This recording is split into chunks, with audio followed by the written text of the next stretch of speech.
మంత్రివర్యులు బాబాయ్ అచ్చెన్నాయుడు గారు, అలాగే బాబాయ్ ప్రసాద్ గారు, ఈరోజు ఈ కార్యక్రమానికి ప్రత్యేకంగా విశాఖపట్నం నుంచి వచ్చిన డిఆర్ఎం లలిత్ గారు, ఈ కార్యక్రమంలో పాల్గొంటున్నటువంటి రైల్వే పెద్దలకి, ముఖ్యంగా హరిశ్చంద్రపురం చుట్టుపక్కల గ్రామాల నుంచి, కోటబొమ్మాలి మండలం నుంచి విచ్చేసినటువంటి సోదర సోదరిమణులకి, తెలుగుదేశం పార్టీ నాయకులకి, కార్యకర్తలకి, అక్కలకు, చెల్లెలకు, అన్నలకు, తమ్ముళ్ళకు అందరికీ కూడా మరొకసారి హృదయపూర్వక నమస్కారాలు తెలియజేసుకుంటున్నాను. ఒక్కరోజు ఆలస్యమైనా సరే ఉగాది శుభాకాంక్షలు మరొకసారి మీ అందరికీ కూడా. సరికొత్త సంవత్సరంలో అడుగు పెడుతూ మొట్టమొదటి కార్యక్రమం మన హరిశ్చంద్రపురంలో జరగడం అనేది నాకు చాలా విశేషంగా నేను భావిస్తున్నాను. ఈ సందర్భంగా ప్రతి ఒక్కరికి కూడా మరొకసారి అభినందనలు. గత 2 నెలలే కాదు, 2 సంవత్సరాలే కాదు, 20 సంవత్సరాల నుంచి ఒక కోరిక. హరిశ్చంద్రపురం స్టేషన్ అనేది విశాఖపట్నం నుంచి మళ్ళీ బరంపూర్ వరకు చూసుకుంటే హైవే పక్కన ఉన్నటువంటి ఏకైక స్టేషన్ మన హరిశ్చంద్రపురం స్టేషన్. అటువంటిది హైవేస్ అంత బ్రహ్మాండంగా డెవలప్ అయ్యాయి. ఆ పక్కనే ఉన్నటువంటి హరిశ్చంద్రపురం డెవలప్ కాలేదని మనసులో ఎంతో మందికి ఉండేది. అటువంటిది ప్రత్యేకమైనటువంటి దృష్టి పెట్టి నేను పార్లమెంట్ సభ్యుడిగా అయిన తర్వాత అచ్చెన్నాయుడు గారి తాలూకా గైడెన్స్ తీసుకొని అంచెలంచెలుగా ఈ స్థాయి వరకు కూడా హరిశ్చంద్రపురం స్టేషన్ తీసుకొని వచ్చాం. గర్వంగా ఈ సందర్భంగా తెలియజేస్తున్నాను. 12 సంవత్సరాల క్రితం ఫోటోలు ఉంటే ఒక్కసారి స్టేషన్ ఎలాగుందో చూసి ఈ రోజు స్టేషన్ ఎలాగుందో చూస్తే ఎంత అభివృద్ధి జరిగిందో స్పష్టంగా మీ అందరికీ కూడా కనబడుతుంది. ప్లాట్ఫామ్ ఈ హైట్ లో ఉండేది కాదు, గతంలో కిందకు ఉండేది. అంటే ట్రైన్ నుంచి గెంతాలి కిందకి దిగాలనంటే ప్లాట్ఫామ్ హైట్ పెంచాం. అలాగే ఆ సైడ్ నుంచి ఈ సైడ్కి రావాలనంటే ఒక బ్రిడ్జ్ కావాలన్నారు. ఆ ఫుట్ ఓవర్ బ్రిడ్జికి రైళ్లని ఆగాలి, అప్పుడే శాంక్షన్ చేస్తామన్నా సరే పట్టుబట్టి రైళ్లు ఉన్నా లేకపోయినా సరే ఫుట్ ఓవర్ బ్రిడ్జ్ శాంక్షన్ చేస్తామని అది కూడా శాంక్షన్ చేసి పూర్తి చేసుకున్నాం. బ్రహ్మాండంగా స్టేషన్కి అటు సైడ్ ఉన్నా ఇటు సైడ్ ఉన్నా సరే ఇబ్బంది లేకుండా రాకపోకలకి అన్ని రకాలుగా చేసుకోవచ్చు. ప్లాట్ఫామ్లు కూడా చేయించాం. అలాగే ఇక్కడ ఉన్న షెల్టర్ బిల్డింగ్ ను కూడా చక్కగా తయారు చేశాం. అయితే దీనితో పాటు స్టాపుల గురించి కూడా ఎన్నో సందర్భాల్లో మీరు రిక్వెస్ట్ చేశారు. అయితే మొన్న తిలారికి ఒక స్టాప్ వచ్చినప్పుడు తిలారి ప్రాంత ప్రజలందరికీ పిలిస్తే అంతటికి తోడుగా హరిశ్చంద్రపురం ప్రజలు వచ్చి మమ్మల్ని వెనక్కి పెట్టద్దు, మేము కూడా ఉన్నాం, మాకు ఖచ్చితంగా స్టాప్ కావాలని మీరు చెప్పారు. మీ మాట కింద అచ్చెన్నాయుడు గారు కూడా అక్కడ స్పష్టంగా చెప్తే ఆ రోజే హామీ ఇచ్చాను, నెక్స్ట్ స్టాప్ మనకి హరిశ్చంద్రపురంలో తీసుకొని వస్తానని. 45 రోజుల్లో ఈ రోజు ఈ గురుపూర్ ట్రైన్ ని మనం ఇక్కడ ఆపుతున్నామని కూడా ఈ సందర్భంగా తెలియజేస్తున్నాను. ఒకటి స్టాపులు తేవడం ఒక పక్కన అయితే ఇక్కడ బిజినెస్ చేయించాల్సినటువంటి బాధ్యత కూడా స్థానిక ప్రజల మీద ఉంది. ఇక్కడ ఎన్ని స్టాపులు కావాలంటే మనం తెచ్చుకుందాం. స్టాపులు కావాలి అని అన్నప్పుడు దాని మీద ఎంతమంది ప్రయాణికులు చేస్తున్నారా అనేది వాళ్ళు ఒక రికార్డు మెయింటైన్ చేస్తారు. దానికి సందర్భించి లోకల్ గా ఉన్నటువంటి ప్రజలు మీరు ఎంత ఎక్కువగా కానీ ఈ స్టాపులు మీరు వినియోగించుకుంటే భవిష్యత్తులో మనకు అంతటి బలం. దానితో పాటు మనం కొత్తగా రైల్వే జోన్ కూడా అతి త్వరలోనే మనం ప్రారంభించుకోబోతున్నాం. రైల్వే జోన్ మన ప్రాంతంలో, మన విశాఖపట్నంలో ఉంటే ఇంకా బ్రహ్మాండంగా పరిగెట్టించే విధంగా రైల్వేస్ అన్ని కూడా అభివృద్ధి చేయొచ్చు. దాని మీద కూడా నేను దృష్టి పెడుతున్నాను. కాకపోతే ఈ గునుపూర్ ట్రైన్ అనేది అచ్చెన్నాయుడు గారు ఇప్పుడే చెప్పినట్టు అటు విశాఖపట్నం కానీ మనకి పాతపట్నం మీదుగా గునుపూర్ వరకు కానీ ఈ దారి పొడవునా మనకి విజయనగరం ఎన్నో రకాలైనటువంటి పట్టణాలు ఉన్నాయి, గ్రామాలు ఉన్నాయి. వాటిని కానీ శరవేగంగా చేరుకోవాలనంటే తక్కువ ధరకే మనం వెళ్ళాలనంటే ఈ యొక్క ట్రైన్ చాలా ఉపయోగపడుతుంది. విద్యార్థులకి కానీ, వ్యాపారస్తులకి కానీ, ఇతరత్ర కార్యక్రమాల కోసం తిరిగే ప్రయాణికులకి కానీ వాళ్ళందరికీ కూడా చాలా చక్కగా ఇది ఉపయోగపడుతుంది. ఇది ఇంకొక అడుగుగా భావించండి. ఇది అయిపోయింది కాబట్టి హరిశ్చంద్రపురంలో రైల్వేస్ పూర్తి అయిపోయినట్టు కాదు, ఇప్పుడిప్పుడే మొదలైంది అన్నటువంటి విధంగా దీనితో కార్యక్రమాన్ని మొదలు పెడుతున్నాం. ఇప్పుడే రోడ్ల గురించి చెప్పారు. అప్రోచ్ రోడ్లు అతి సుందరంగా తయారు చేసే బాధ్యత తీసుకుంటాం. డిఆర్ఎం గారికి కూడా చెప్పాను, వీలైనంత త్వరగా ముందు సోలార్ లైట్లు పెట్టి ఈ రోడ్లన్నీ కూడా అభివృద్ధి చేసే విధంగా చర్యలు తీసుకోబోతున్నాం. 40 ఎకరాలు ఉంది స్టేషన్ కి అటు ఇటు రైల్వేస్ తాలూకుది. ఒక నెల రోజుల్లో టెండర్ వేయించి స్థానికంగా ఎవరైనా ఉంటే ముందుకు కూడా రావచ్చు. వేర్ హౌసింగ్ గతి శక్తి టెర్మినల్ ఇక్కడ నిర్మించబోతున్నాం. ఒక గుడ్ షెడ్ గాని, వేర్ హౌసింగ్ గాని, కంటైనర్ టెర్మినల్ గాని, అలా 4-5 విషయాలు పొందుపరిచి ఈ 40 ఎకరాలు కూడా డెవలప్మెంట్ కి ఈ రోజు అన్లాక్ చేస్తున్నాం. అది జరిగితే స్టేషన్ కి పరిసరాల్లో ఉన్నటువంటి భూమిని కూడా మనం వినియోగించుకొని కమర్షియల్ గా 10 మందికి ఉద్యోగాలు వచ్చే విధంగా అది కూడా డెవలప్ చేయొచ్చు. అది కూడా రానున్న రోజుల్లో జరగబోతుందని ఈ సందర్భంగా తెలియజేస్తున్నాను. ప్లాట్ఫామ్లు కూడా హైట్ ఇది పెంచాలి, వెడల్పు చేయాలి.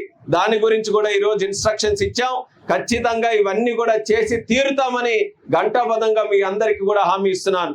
అచ్చెన్నాయుడు గారు మరొక 2 విషయాలు కూడా ప్రస్తావించారు. రోడ్డులు ఏవైతే ఉన్నాయో అది కేవలం అచ్చెన్నాయుడు గారికే సాధ్యం అవుతుంది. అంటే చాలా మంది అంటుంటారు, నేను కూడా ఉన్నాను కాబట్టి సెంటర్లో రైల్వేస్ తాలూకు భూముల్లో రైల్వేస్ మీదే ఒత్తిడి తీసుకొని వస్తారు, మీరే డబ్బులు పెట్టండి, మీ భూమి మీరు రోడ్డు తయారు చేయండి అని. కానీ ఏకైక నాయకుడు మన అచ్చెన్నాయుడు గారు, మీ డబ్బులు అవసరం లేదు, నేను డబ్బులు పెట్టి చేయిస్తాను, పర్మిషన్ మీరు ఇవ్వండి అని గట్టిగా చెప్పినటువంటి సందర్భంలో రైల్వేస్ ఎక్కడ అడ్డు పెట్టకుండా చూసుకునే బాధ్యత నేను తీసుకుంటాను. బ్రహ్మాండమైన రోడ్లు అటు రౌతుపురంలో కానీ ఇక మన కోటబొమ్మ లారెస్ దగ్గర కానీ ఆ రోడ్లన్నీ కూడా మనం పూర్తి చేద్దాం. టెక్కలిలో కూడా అతి త్వరలోనే శాంక్షన్ కూడా చేయించి సింగిల్ గేట్ గా ఉండేది డబుల్ గేట్ గా చేయించుకుంటే అక్కడ కూడా ట్రాఫిక్ ఏదైతే ఇబ్బంది అవుతుందో ఆ ఇబ్బంది లేకుండా ఉంటుంది. ఈ రోజు మీ అందరి తాలూకా ప్రేమ అభిమానం ఆశీర్వాదంతో చిన్న వయసులో ఇంత పెద్ద అవకాశం వచ్చింది. ఈ అవకాశాన్ని సద్వినియోగం చేసుకొని శ్రీకాకుళం జిల్లాకి ఉన్నటువంటి సమస్యలకి శాశ్వత పరిష్కారం అందించాలని మేమిద్దరం కూడా ఎంతో కృషి చేసి పనిచేయడం జరుగుతుంది. దానికి ఎల్లప్పుడూ కూడా సహకారం అందిస్తున్నటువంటి ప్రతి ఒక్కరికి నా హృదయపూర్వకమైనటువంటి ధన్యవాదాలు తెలియజేసుకుంటున్నాను. ఇప్పటి వరకు ఉన్న శ్రీకాకుళం ఒక్కటి మీరందరూ కూడా మనసు పెట్టి ఆలోచించాలి. శ్రీకాకుళం తాలూకా రూపురేఖలు కూడా ఈ రోజు మారుతున్నాయి. ఒక పోర్టు సెంటర్ గా మన టెక్కలి నియోజకవర్గం ఈ రోజు అంతర్రాష్ట్రీయ స్థాయిలో ఈ రోజు ఉద్భవించబోతుంది. ఒక పోర్ట్ యాక్టివిటీ అనంటే కేవలం ఆ ప్రాంతానికే కాదు, ఆ యొక్క ఉన్నటువంటి పరిసరాల్లో ఇక్కడ ఈ పోర్ట్ వల్ల మనకి ఛత్తీస్గఢ్ లో ఉన్నటువంటి రాయ్పూర్ వరకు కూడా దీని బిజినెస్ ఉంటుంది, ఒరిస్సాలో ఉన్నటువంటి లోపల వరకు కూడా దీని తాలూకా బిజినెస్ ఉంటుంది. అలాంటిది అచ్చెన్నాయుడు గారు దీని మీద ప్రత్యేక శ్రద్ధ పెట్టి శరవేగంగా పోర్టు పనులు కూడా చేస్తున్నారు. పోర్టుకు సంబంధించి సాల్ట్ భూములు, ఉప్పు భూముల తాలూకా కొన్ని పర్మిషన్లు కావాలనంటే అది కూడా మొట్టమొదటిసారిగా మన రాష్ట్రంలో మన మూలపేట పోర్టుకి మొన్ననే మనం తీసుకొని వచ్చాం. పనులు కూడా శరవేగంగా జరుగుతున్నాయి, హైవేలు బ్రహ్మాండంగా ఉన్నాయి, రైల్వేస్ కూడా అభివృద్ధి చేసుకుంటున్నాం. పోర్టు మనకి రాబోతుంది. ఇక రావాల్సింది కంపెనీలు రావాలి. కంపెనీలు కూడా మన ప్రాంతానికి ఒకటి తర్వాత ఒకటి రావడానికి అచ్చెన్నాయుడు గారు కూడా ముఖ్యమంత్రి గారితో తరచూ మాట్లాడి, లోకేష్ అన్న గారితో మాట్లాడి, ఎందుకనంటే మనం కూడా ఒక హామీ ఇచ్చాం, రాష్ట్రంలో 20 లక్షల ఉద్యోగాలు చేస్తామని. ఖచ్చితంగా చేసి తీరుతాం, ఇది కూడా రాసి పెట్టుకోండి అని సవాల్ విసురుతున్నాను. ఎందుకనంటే ఈరోజు బ్రాండ్ ఆంధ్రప్రదేశ్ అనంటే అంతర్జాతీయ స్థాయిలో ప్రతి ఒక్క కంపెనీ కూడా భారతదేశం రావాలని చూస్తుంది, భారతదేశంలో మళ్ళీ ఆంధ్రప్రదేశ్ రావాలని చూస్తుంది. గూగుల్ తాలూకా పెట్టుబడి $15 బిలియన్, అంటే 1,36,000 కోట్ల రూపాయలు ఖర్చు పెట్టి అడుగు దూరంలో ఉన్నటువంటి విశాఖపట్నంలో ఐటీ సెంటర్ లాగా ఎస్టాబ్లిష్ అవుతుంది. అలాగే ఆర్సెల్ఆర్ మిట్టల్ తాలూకా స్టీల్ ప్లాంట్, మరొక పెద్ద స్టీల్ ప్లాంట్ 80,000 కోట్ల రూపాయలతో 23న ముఖ్యమంత్రి గారు దాన్ని కూడా శంకుస్థాపన చేయబోతున్నారు. అలాగే మన ప్రాంతంలో పోర్టుతో పాటు ఈ రోజు రేర్ ఎర్త్ మ్యాగ్నెట్స్ అని, అలాగే టైటానియం కాంప్లెక్స్ అని, లేకపోతే బయోకెమికల్ కాంప్లెక్స్ అని, ఫార్మా తాలూకు ఇండస్ట్రీ అని, ఇవన్నీ కూడా మన ప్రాంతంలో రావడానికి బ్రహ్మాండమైన అవకాశం ఉన్నాయి. మా కృషి నిరంతరం సాగుతుంది. అటు ప్రధానమంత్రి గారు నరేంద్ర మోదీ గారు, అలాగే ముఖ్యమంత్రి చంద్రబాబు నాయుడు గారు, ఉప ముఖ్యమంత్రి పవన్ కళ్యాణ్ గారు, వీళ్ళందరి ఆశీర్వాదం మన జిల్లా మీద, ముఖ్యంగా టెక్కలి నియోజకవర్గం మీద ఉన్నాయి. కాబట్టి ధైర్యంగా మీరందరూ కూడా ఏ పనుల కోసం అయితే మీరందరూ మమ్మల్ని ఆశీర్వదించి ప్రోత్సహిస్తున్నారో ఆ పనులన్నీ కూడా తూచా తప్పకుండా చేయించాల్సినటువంటి బాధ్యత మాది. చేసి తీరుతామని మళ్ళీ హరిశ్చంద్రపురం గడ్డ నుంచే మీ అందరికీ కూడా హామీ ఇస్తున్నాను. మొన్న శివరాత్రి అప్పుడు హరిశ్చంద్రపురం గ్రామం వస్తే ఆ రోజు దైవ కార్యక్రమంలో ఉన్నప్పుడు అన్ని మాట్లాడి వెళ్ళిపోతే అక్కడ ఉన్నటువంటి ప్రజలందరూ ఒకటే గుర్తు చేశారు, ఈ అన్ని బాగానే ఉన్నాయి, శివుడు ఆశీస్సులు మనకున్నాయి, కానీ ట్రైన్ ఎప్పుడు ఆపుతారు చెప్పండి అని. ఆ ట్రైన్ ఈ రోజు ఆగింది. శివుడు తాలూకు ఆశీస్సులు కూడా మనకు పుష్కలంగా ఉన్నాయి. రేపు భవిష్యత్తులో మీరందరూ కూడా మీ తాలూకా సహకారం మాకు అందించండి. దానికి మించింది మాకేది కూడా వద్దు. మీ నాయకులుగా మీరిచ్చే ప్రేమ అభిమానమే మాకెప్పుడూ కూడా అదే ఇంధనం. దాని తోడుగా తీసుకొని మేము ఎన్ని కార్యక్రమాలు చేయడానికి ఉత్సాహంగా మేము పనిచేస్తాం. ఈ కొత్త సంవత్సరంతో ఈ యొక్క కార్యక్రమంతో మొదలు పెట్టినందుకు ఇందాక చెప్పినట్టు నా జీవితంలో గుర్తుండిపోయే రోజుగా నేను భావిస్తూ మరొకసారి హరిశ్చంద్రపురం గ్రామస్తులకి, ఈ చుట్టుపక్కల ఉన్నటువంటి గ్రామస్తులకి ఇది ఒక ప్రధాన కేంద్రంగా తయారవబోతుంది. ఇదంతా కూడా మీరు గుర్తుపెట్టుకోవాలి. దానికి సహకరిస్తున్నటువంటి ప్రతి ఒక్కరికి మరొకసారి నా ధన్యవాదాలు. ఈ యొక్క కార్యక్రమం ద్వారా కేంద్ర మంత్రి అశ్విని వైష్ణవ్ గారికి కూడా ప్రత్యేక ధన్యవాదాలు. మొన్న అడిగినప్పుడు ఒక 3 ఇచ్చాడు. 3 ఇచ్చాను కదా ఇంకో కొన్ని రోజులు వెయిట్ చేయాలంటే ఈ 3 స్టాపులు మాత్రం వెయిట్ చేయడానికి లేదు.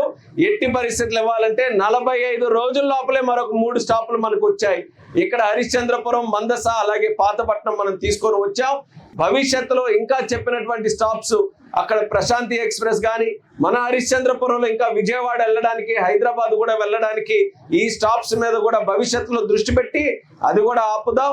అలాగే నా జీవితం ఒక లక్ష్యం ఏంటంటే మన శ్రీకాకుళం సెంటర్ నుంచి హైదరాబాద్కి నేరుగా ఒక ట్రైన్ వేయాలనేది ఒక ప్రధాన లక్ష్యంగా పెట్టుకున్నాను.